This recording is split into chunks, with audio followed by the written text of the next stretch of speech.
right, let's do some practical analysis with IPyWidget. In this case, I'm going to get stock data from the Yahoo Finance. For this, I'm importing Yahoo Finance as YF. To install this, you just put pip install yfinance, and from here we're using the method download.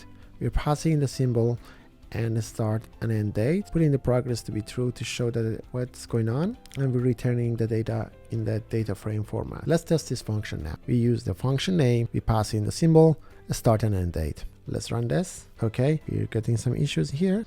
So it says that there's no module yfinance. As I said, I don't have it here, so let's install this and test out. Yeah, it shows the progress and completed. Let's see the tail of it, and it has the values to the date that we define. Okay, now for this, I'm gonna create the slider for date, which is the date picker, and it has a start date, and we're putting the value that we have defined. We're putting it disabled. Let's run this, and you can see that it has the values as we define. We can do the same thing for end date. So come here, click on it, and change the values. As for the ticker, we use the checkbox. Let's do one for example. Here we're using the checkbox values and passing the default of the Apple, and yeah, basically this. So right now it's not selected. As you can see, the value is false. So if I click, it would be selected. You can get this. Either description is Apple. Let's test out and use the function. Data frame is getting the stock data. We're passing the description and start and end dates. Awesome. So we got the data. So now we have the symbols that we have here for these stock symbols. Now let's use the list comprehension and create a series of these widgets. So we have the widgets that checkbox, and we're going to pass the labels, and we're going to loop through the labels for labels in symbols and see what we have here. So as you can see, these are the objects that we have in this list, and we could basically create a nice visualization by the horizontal box. As you can see, we have all the symbols listed here, and I could just click on them, and yeah, so we're getting the selections. Okay, now let's put this thing together. We have the start date and end date, and we're going to put this in a horizontal box. Same thing, we have the symbols, and we're putting them in the checkbox and putting all of them inside the horizontal box. After this, we're putting all of them into a vertical box, and let's see what we got. Dates and the tickers here. So probably we could move around and make it nicer, but I think it's good for now. All right, so let's put this thing together. This time we're going to collect the data, which is the stock prices for each symbol from a start and end, and concatenate all of them into a single data frame. So we need to add a new column for the ticker, which is this. I'm basically looping through the symbols and getting the data, creating a new column for the symbol, appending to the list of the data frames, and finally I'm concatenating them. At the end, I'm sorting the values by the date. So let's execute this one. Again, we had the vertical box as we had here. Let's do some selections, say Apple, Google, and Amazon. We loop through the descriptions of each checkbox. These are the selections that we had here, and start and end dates. So now what I'm going to do is passing what we had here to the function and collect the aggregated data. We run it 3 times and we collected the data, and we could basically see what we got. df.head, here they are.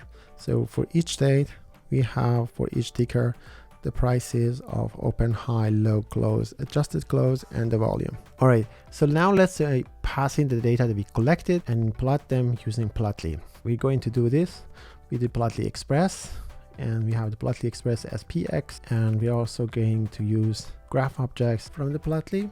The symbols that we have are the uniques of the column ticker in the data frame.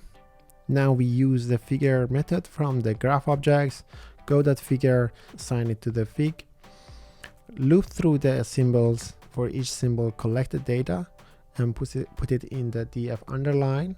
Next, we're going to create traces using the scatter from the graph objects, and the x values are the index, and the y values are going to be the close. The mode is line, and we put the name as the symbol name. And finally put it into the trace and add to the trace. And at the end, we're going to show the figure. So we have the plot stocks that the function that we define and pass in the data frame. Okay, what's the issue? We don't have the plotly installed.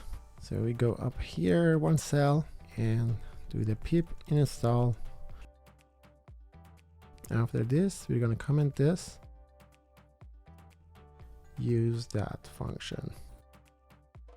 It doesn't show anything. If you were also running the same issue that I had, it wasn't showing the chart from the plotly, you're probably trying to figure out. So what I did was I tried installing plotly with the conda. That didn't help, at least in my case, and hopefully it does in your case.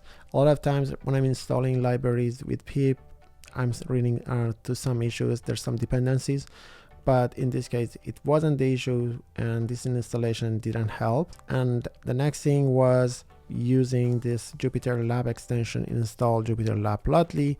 I tried this one, that also didn't help. But then the last thing which I tried and it worked was importing plotly.io as PIO and you changing the renderer. And so I set the renderer to iframe. After this, when I run the code, you can see that I was able to get the chart. All right, we have interactive chart. You see that we got the data plotted really nicely from the start to the end date that we defined. Okay, so this is nice, but I think if we want to compare these stocks, we probably need to do some normalization. That's what we can do. And the other thing we want to do is probably want to give the option of what are we basically plotting. That's another option that we want to do. And maybe another option that we want to add is having the option to change the X scale to move around with different time frames. Okay, so let's do these things. All right, now first thing, I want to create some normalized data. And to do this, I'm adding these new columns, calling it close.n, and basically I'm normalizing with the first value of the open. So let's update the function. The next thing is, again, we're going to run this and collect the data. Next, we want to update the function that we're using for plotting. In this case, we want to change the column, so we could modify the column name and change it to whatever we want to do.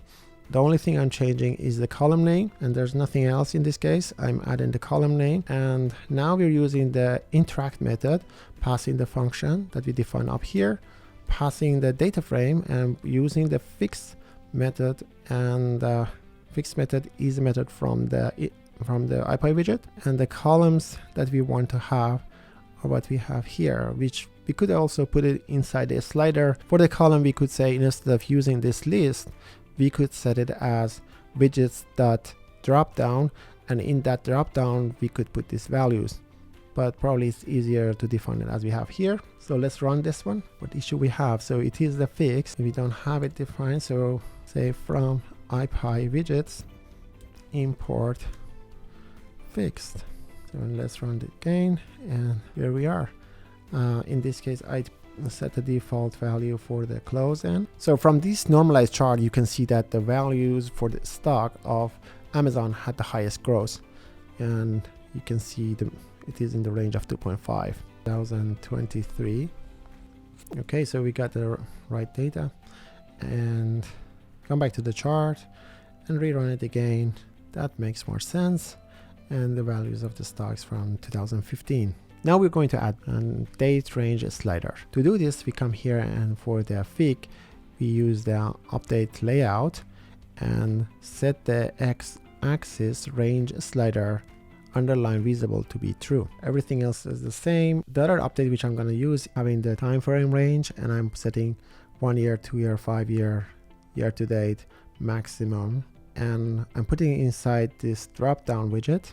And I have the function defined in for the time frame. I'm using the default value of 1 year. I also add this if statement, which is for 1 year.